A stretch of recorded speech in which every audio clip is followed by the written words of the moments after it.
Bismillahirrahmanirrahim. Alhamdulillah. Wassalatu wassalamu ala rasulillahi sallallahu alayhi wasallam. Amma ba'd. Watazamaji wa idhaa ya Horizon TV, karibuni tena katika tanbihi yetu. Katika tanbihi ya leo tungependa kukumbushana juu ya hadithi ambayo tuliipitia pale mwanzo, ambapo Mwenyezi Mungu Subhanahu wa Ta'ala amesema katika hadithin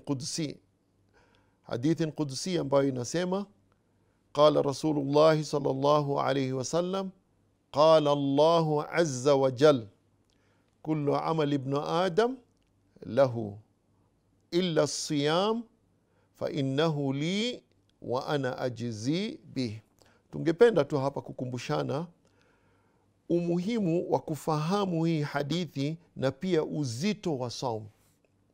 Hapa Mwenyezi Mungu Subhanahu wa Ta'ala kupitia kwa mtume wake anasema kuwa kila amal ya mwanadamu ni yake mwanadamu, isipokuwa saum. Mwenyezi Mungu amesema hii ni yangu mimi na mimi ndio nitakailipia. Swali ambalo wengi wanajiuliza, kwa nini Mwenyezi Mungu hapa aihusishe au ainasibishe saum peke yake, ibada ya saum peke yake kwake yeye, na je ibada nyinginezo kweni si zake? Basi kuna baadhi ya sababu ambazo zimetolewa na wafasiri wa hii hadithi kwa nini Mwenyezi Mungu Subhanahu wa Ta'ala ameinasibisha au kuihusisha saum na kusema hii ni yake na yeye ndiye atakayetoa malipo yake. Katika maelezo ambayo yametolewa ni kuwa hii ibada ya saum ni tofauti na ibada nyingine zozote kwa sababu tatu. Sababu ya kwanza, miongoni mwa ibada nyinginezo ukiangalia wale waliotutangulia au wale ambao ni mushrikina wanamshirikisha Mwenyezi Mungu, utaona kuna baadhi ya dua wamezinasibisha na masanamu wanayoabudu. Utaona kuna swala wanasujudia labda masanamu, wanaweza kutoa sadaka na zaka kuzitolea masanamu, wanaweza kufanya aina mbalimbali za ibada zinazonasibishwa na hayo masanamu au zinazonasibishwa na asiyekuwa Allah Subhanahu wa Ta'ala. Isipokuwa saum, ndugu yangu Muislamu, angalia katika tarikh. Je, kuna wakati wowote au mahala popote katika historia ya mwanadamu ambapo ibada hii ya kufunga ilinasibishwa na asiyekuwa Mwenyezi Mungu Subhanahu wa Ta'ala? Kwa hivyo moja katika sababu zilizotolewa na wafasiri wa hadithi wale ambao ni wataalamu wamesema ni kuwa hii ni ibada ambayo haiwezi kunasibishwa na mwingine asipokuwa Mwenyezi Mungu Subhanahu wa Ta'ala.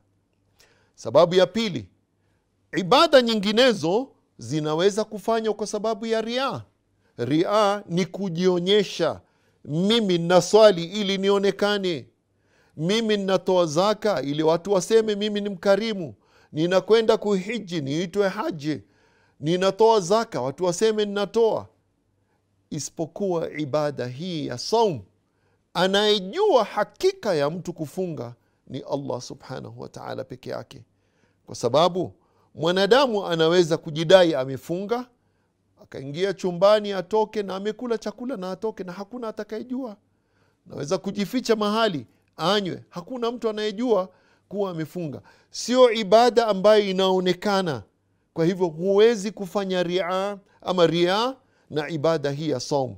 Kwa hivyo ikaambiwa hii ni sababu ya pili, hii ibada kuchukuliwa ni khasa na Mwenyezi Mungu akasema ni yake, pamoja na kuwa ibada nyingine zote tunazifanya kwa ajili ya Allah Subhanahu wa Ta'ala, lakini hii imehusishwa. Kwa hivyo tumepata sababu mbili.